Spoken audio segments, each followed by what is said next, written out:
우리 우주가 지금처럼 생겨날 확률 10의 10의 123제곱분의 1, 거의 0에 가까운 숫자. 그런데 왜 우리 우주가 존재할 확률이 이렇게까지 작다고 할까요? 우주의 시작은 상상할 수 없을 만큼 특별했다. 로저 펜로즈. 여러분은 혹시 우주가 우연히 만들어진 게 아닐까라고 생각해 본 적이 있으신가요? 원래부터 존재했거나 누군가에 의해 창조된 게 아니라면 그저 우연히 만들어진 거면 그 확률이 얼마나 될지 생각해 본 적이 있으신가요? 우연과 우연이 겹쳐서 탄생한 이 우연의 우주가 나올 확률은 10의 10의 123제곱분의 1, 즉 사실상 0에 가까운 값입니다. 얼마나 낮은 확률인지 감이 오시나요? 확률이 거의 0이라는 건 수많은 가능한 시작 조건 중에서 이렇게 정돈된 우주가 나올 확률이 극도로 낮다는 뜻이에요. 즉, 우리 우주는 그만큼 특별하게 질서정연한 상태로 출발했다는 의미죠. 오늘은 이 확률을 과학자들이 어떻게 계산했는지에 대한 이야기를 해보겠습니다. 여기서 질서정연하다는 게 뭔지 알아야겠죠? 이 말은 뭔가가 규칙적이고 정돈되어 있고 의미 있는 구조를 갖고 있다는 뜻입니다. 예를 들면 퍼즐 조각이 완벽하게 맞아서 하나의 그림이 딱 만들어진 상태. 이게 바로 질서 있는 모습이죠. 반대로 퍼즐이 여기저기 흩어져 있으면 그건 무질서한 상태입니다.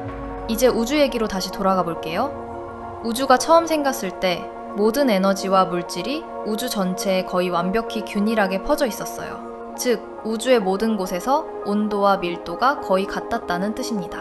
여기서 온도란 빛의 입자인 광자들이 가진 평균 에너지를 말하는데 이 값이 놀랍도록 일정했다는 건 우주 전체의 빛의 에너지가 아주 고르게 분포되어 있었다는 의미입니다. 만약 온도가 조금이라도 여기저기 다르게 시작했다면 어떤 곳은 뜨겁고 어떤 곳은 차가워져서 전체적으로 훨씬 더 복잡하고 무질서한 우주가 되었을 거예요. 그런데 실제로는 온도와 밀도가 거의 완벽하게 일정했기 때문에 우주가 처음부터 매우 정돈되고 질서정연한 상태였다는 사실을 알 수 있게 됩니다. 이 사실을 우리가 알게 된 건 바로 우주 배경 복사 덕분입니다. 우주 배경 복사는 빅뱅과 동시에 우주에 퍼져나가서 지금도 남아있는 빛을 의미합니다. 사실 우리가 관측할 수 있는 우주 배경 복사는 빅뱅 직후의 모습은 아닙니다. 이 빛은 빅뱅 직후부터 있긴 했지만 자유전자들이 우주 공간에 너무 많이 퍼져 있었기 때문에 빛이 전자와 부딪혀 산란되면서 쉽게 빠져나올 수 없었던 것입니다. 그러다 우주가 식어가면서 전자와 양성자가 결합해 수소 원자가 형성되자 전자는 자유롭게 움직이지 못하고 원자에 묶이게 되었습니다. 그 결과 빛은 더 이상 전자와 부딪혀 경로를 방해받지 않고 우주 공간을 자유롭게 퍼져나갈 수 있게 된 것입니다. 지금 우리가 관측하는 우주 배경 복사는 바로 그 순간, 즉 우주가 투명해지던 시점의 정보를 138억 년 동안 그대로 간직한 채 우리에게 도달한 빛입니다. 결국 이 빛이 가진 에너지를 온도로 환산해서 측정하는 거인 거죠. 쉽게 말해서 우주 전체에 퍼져 있는 빛의 온도를 아주 정밀하게 위성으로 측정해보면 우주 전체의 온도 차이가 10만 분의 1밖에 되지 않습니다. 그러니까 초기 우주는 정말로 엄청나게 고른 상태였던 거죠. 어떤 물질이나 상태가 얼마나 무질서한지를 말할 때 실제로는 그 안에 들어있는 입자나 에너지들이 서로 다른 방식으로 배열될 수 있는 경우의 수가 얼마나 많은지 따집니다. 가능한 경우의 수가 많을수록 그 상태는 더 무질서하다고 할 수 있죠.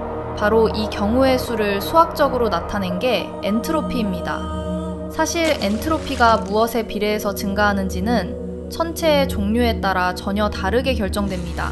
일반적인 천체인 별이나 행성처럼 내부를 이론적으로 들여다볼 수 있는 경우에는 안에 있는 입자들이 어떻게 배열될 수 있는지를 전부 셀 수 있습니다. 입자가 많고 부피가 클수록 입자들이 가질 수 있는 배치 방법이 많아지고 그만큼 엔트로피도 커지죠. 그래서 이런 천체들의 엔트로피는 부피에 비례해 증가합니다. 그런데 일반 규칙이 통하지 않는 천체인 블랙홀은 어떨까요? 블랙홀에는 우리가 정보를 얻을 수 있는 한계인 사건의 지평선이라는 경계가 있습니다.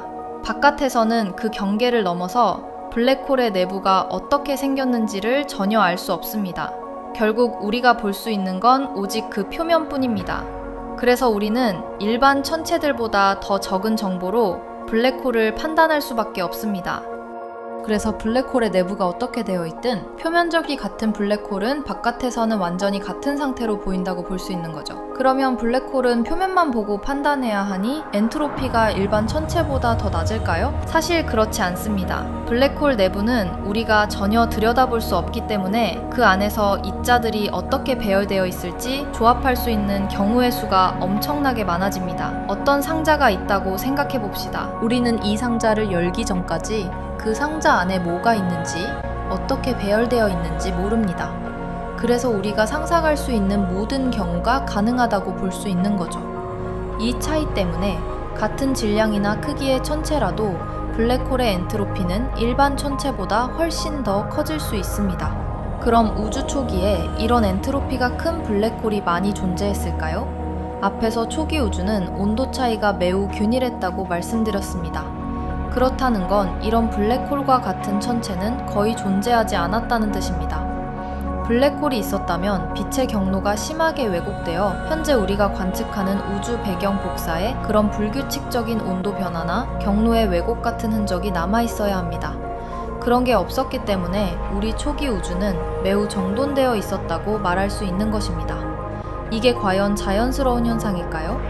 사실 가능한 모든 우주의 초기 상태는 대부분이 무질서하게 시작하는 것이 훨씬 자연스럽습니다. 마치 우리의 어질러진 방처럼 말이죠. 그런데 지금 우리가 살고 있는 우주는 그 수많은 가능성 중에서도 아주 특별하게 질서 정연한 상태에서 출발했다는 점이 과학적으로 엄청난 예외라는 겁니다. 그래서 과학자들은 이런 질문을 하게 됩니다. 아니, 우리 우주 같은 정돈된 우주가 생겨날 확률은 도대체 얼마나 희귀한 거지? 무질서의 척도를 나타내는 엔트로피는 다음과 같은 공식으로 계산됩니다. S는 K 곱하기 로그 W. 여기서 W는 우주에 존재하는 입자와 에너지가 배열될 수 있는 모든 가능한 미시적 상태의 수를 의미합니다. 그리고 K는 단위를 맞추기 위한 상수로 볼츠만 상수라고 불립니다. 앞서 제가 말했던 블랙홀, 별, 은하 같은 천체들, 그리고 우주 배경 복사의 엔트로피를 계산하는 것이 바로 이 W 값을 구하기 위한 과정입니다. 블랙홀의 W 값은 그 표면적에 의해서 계산되고 별과 은하는 질량과 내부 에너지 분포를 통해 계산됩니다. 이렇게 실제 관측된 우주의 천체들을 하나하나 분석하고 모두 더해서 계산한 현재 우주의 엔트로피 약 10의 88제곱 정도로 추정됩니다.